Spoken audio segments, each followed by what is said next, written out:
someone else comes in and takes over a business that we have been doing well, that's that opportunity. While the opportunity is there, we have to seize the moment, because otherwise that opportunity may not be there in the future. And I saw that sort of happen in the West Valley. I was out here before home health agencies, before the Alzheimer's Association came out here, and all these other entities. And there were things that we were doing, and when these other entities that they set up satellites out here, they closed down our business because they ended up basically, they had the funds to promote, like our geriatric care management service, but it ended up that private providers were coming in, they had more marketing money, they had the ability to scale up where we didn't. And I was a little afraid with Wordsies that would happen, because the minute we were just close to finishing building, and then Indicare and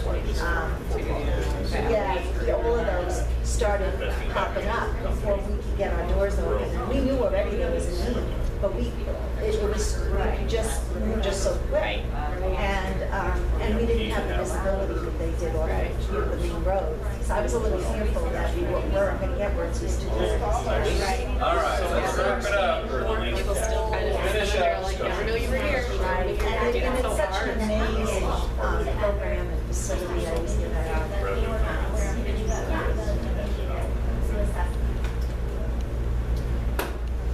Okay.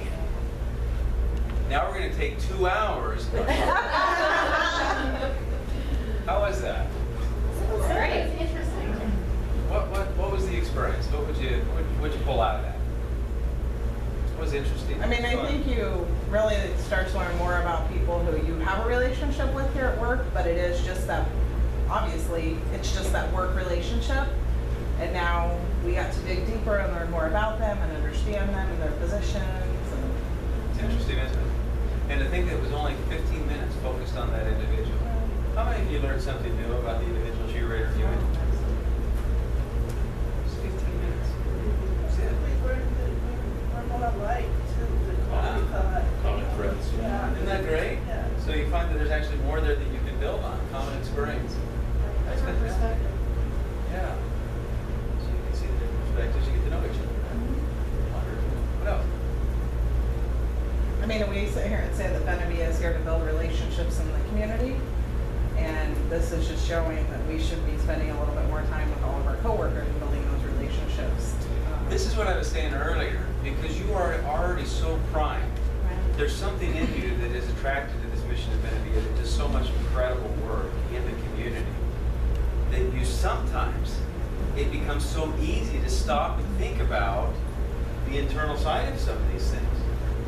Because you're already so primed to this, it's already so organic and so much part of you that sometimes you forget about institutionalizing this within your own organizational culture. You know, it's interesting. I think team building events and things are wonderful, but I would suggest to any company ever about to invest in any kind of team building and using ladders, whatever else, you know what? Put that aside for a second. Take 45 minutes and get to know each other. Because no matter what happens out of that, how many smiles and laughter and fun and everything else, to some extent it's all superficial until you really explored each other's outside triangles. And how can you really truly be helpful when you really don't know what help they might need? I heard some interesting comments. What did you find naturally happening as you were learning about their challenges, difficulties, and things? How we can help them. Yeah, I actually heard that question. That was great, and I heard variations of it scattered throughout the room. There was this natural desire to be of some help and to kind of pitch in as you're learning about these things. You can just stop and think about that 15-minute thing, how magical that is if you can systematize that to some extent. Tomorrow we'll actually talk about how do you institutionalize some of these key elements to ensure that this isn't just a passing wonderful moment where we got to know and then we go on with the routine and everything else, right? But isn't it interesting how many, for years in some cases, you can pass each other, you talk to each other about things, but all the conversations fit into these very specific categories. And you realize that after 5 years, 10 years, sometimes 15 years, you really don't know much about each other. And because of that, how truly helpful can you be? And if you truly really don't understand each other's outside triangles, are you really seeing each other as people, or are you simply seeing them as an object? A vehicle to perhaps help the core focus and mission? Sometimes maybe it's an irrelevance, whatever else it might be. Okay? Good. Any other observations from that? Anything else you pulled out of that? Like for me personally, Gwen is the director of the child care center where my children go. So that's a relationship me and Gwen have always had. It's about my kids because she works there. And it's always been a good relationship, but to sit down and actually talk to her and know like her feelings about her job and what she does on the back line, I think really opens it up too, because I'll just now admit that I wasn't using her as a sort of a vehicle, I guess, to find out about my kids. To be honest, I have that relationship with her, but I don't think that realizing that there could be a deeper relationship outside of just because my kids go to her child care center was there. Does that make sense? Yeah. Making me sound really bad. No, listen for a second. First of all, she's putting herself forward as a vehicle. I want you to see me as a vehicle to take care of your kids. Yeah. And I Just trust give you full her. invitation and license to try to take the moral judgments about these things. Because what that does, if we're starting to grade these based on does that make us a good or a bad person, that puts up a barrier for us to even self-explore and to really learn these things, because we don't want to be confronted with this idea that we might not be wonderful or good.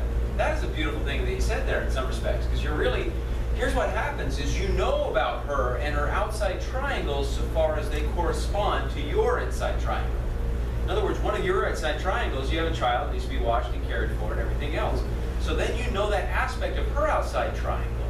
But again, it's very particular to, it makes sense to yours. In other words, that is the definition of a vehicle. You see her as an individual. It doesn't mean you don't respect her and think she does a great job, but you fully see her as an individual. And we really can't make that claim until we have that full understanding of their outside triangles. Any narrow understanding of those outside triangles, in some respects, of the objects, that's the best one, because at least it recognizes there's an aspect of their outside triangle that I understand. Of course, I only understand it to benefit my inside triangle, but at least there's that portion. As an irrelevancy or as an obstacle, are we even understanding any of those? We don't take the time to do that. This is a powerful, powerful process that you've just gone through. And can you imagine an environment? You see all the potential for miscommunication, misunderstanding. And when we really truly understand the pressures, the dynamic in which each of us is working, it really lessens the possibility that we can run into all of those regular stereotypes, right? That was a great comment. Thank you. We could really unpack that one for a while. That was a great insight. What else? Anything else? Yeah. You know, this whole notion of, because we're such a broad organization, the siloing, and, you know, it came up in our conversation, and especially for this office, we've had a lot of transition in staff at the main office and administration, and I think that has created, you know, some challenges for us. But I often wonder if, you know, could we use this kind of exercise, because we used to do job shadowing, and that was something that really gave some insight to, okay, what does this position do, really? And it was so insightful for the staff that did get to do it. We haven't done that in quite a while, but, you know, Gwen was like curious, yeah, I'd like to shadow you and see what you do, you know, all day, and being able to go out to the site. Since she's been here, she only got to the sites when we did our new employee orientation. She has not been out to some of the other sites since then. It's 2 years ago. So, you know, I think there's some value in terms of breaking down silos by these kind of exercises, I think, could happen. You know, tomorrow we'll actually get to a part where we'll be looking at the power of what we call outside, inside out, is this process of getting out of the box. And we'll actually go through about 8 of those types of things, ways you can incorporate this outside triangle activity or other similar to it. Because really, it's that first level of interest, it's that first attempt to try and understand the humanity of somebody that makes everything else possible. And so we will dive into that a little bit tomorrow when we'll wander in. Shadowing, so wonderful. That's, you know, you talk about seeing their job through their shoes. I mean, what a wonderful way to do it. Now, you know, there are other ways to do that as well, and some of them might be a little bit smaller and more efficient, but obviously if you can do that, that's a wonderful way to be able to gain some level of empathy and understanding for the pressures and demands that Because I think we get caught up in our own jobs, and like I might be, Kim, I need this check by Friday. You know, to me, but she doesn't have anything else to do other than Kim, do you ever feel like that? Yeah, from day one with her, yeah. I'm just using that as an example. But I think we just get so caught up and self-centered or self-focused that this is my part of the job, so the other department should be able to get it done when I need it done. You know what I mean? Like, I don't think we dig deep like we did today. I don't think we dig deep and think about the whole aspect of Kim's job and what really is, what she's responsible for, just did today. Yeah. It'll be fun tomorrow because we'll actually go through a case study of somebody that suddenly becomes alive in the context in which they're doing their own job as against other people. It's fascinating. People wonder. Don't look ahead. That again, great comment. I mean, as you know, I'll say something about silos. You know, what are the variables that create a silo? Well, you have an individual that's competent, that understands a very clearly articulated problem, and then add urgency.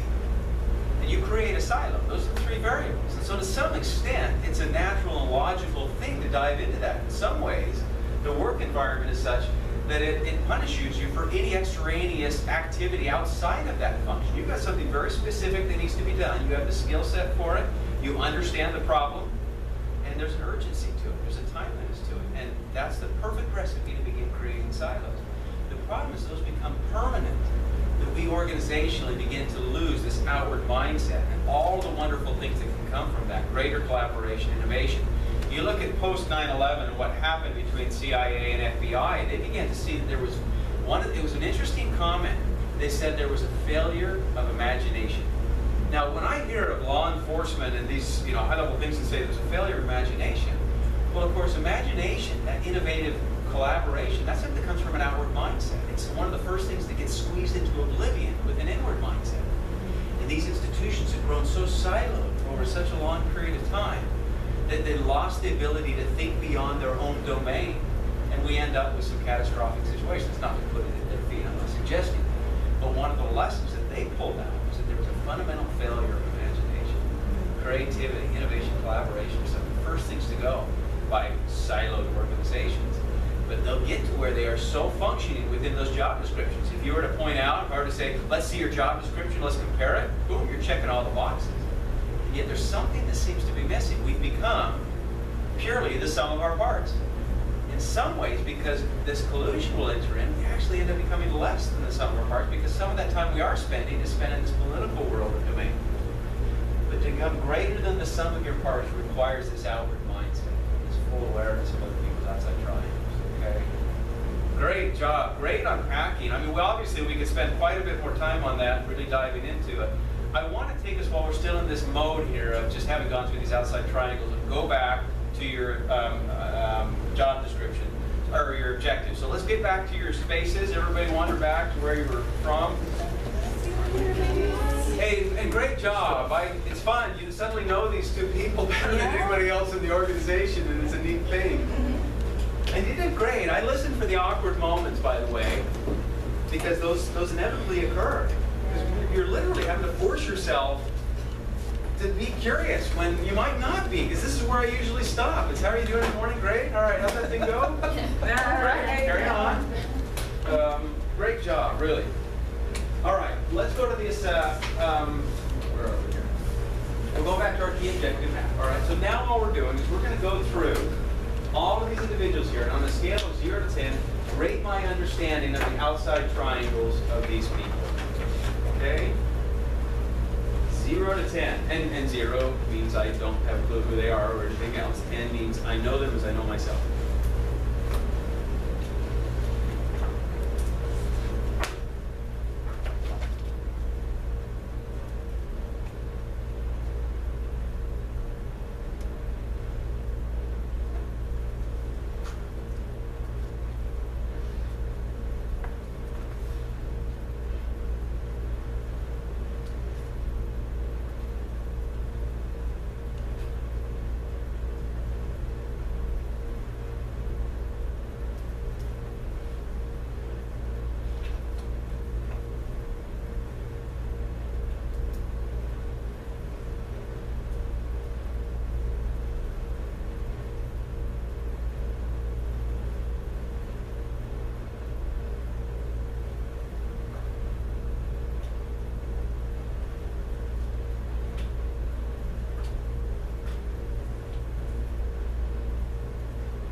popping up.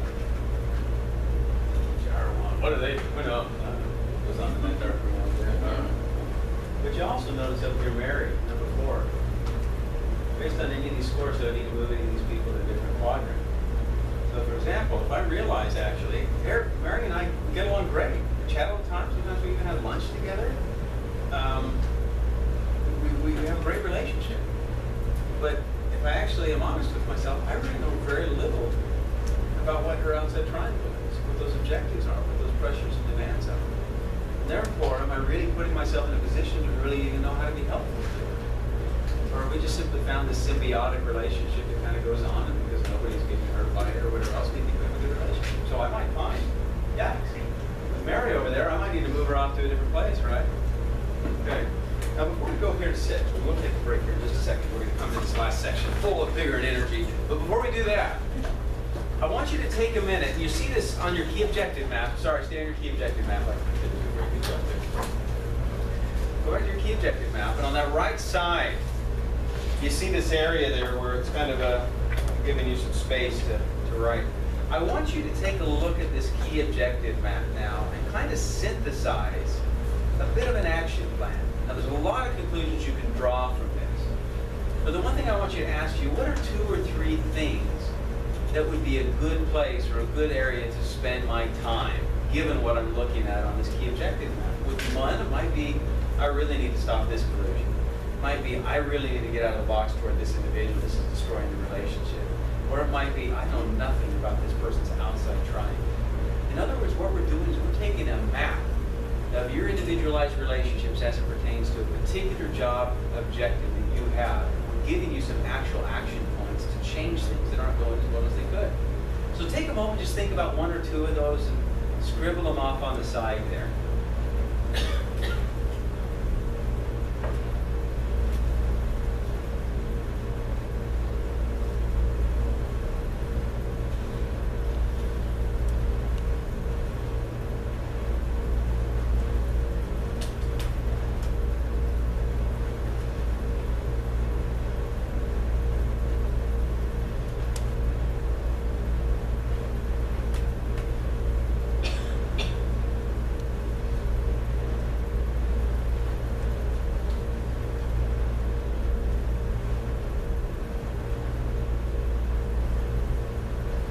Sitting right in front of you now is black and white, a map that allows you to make things go right.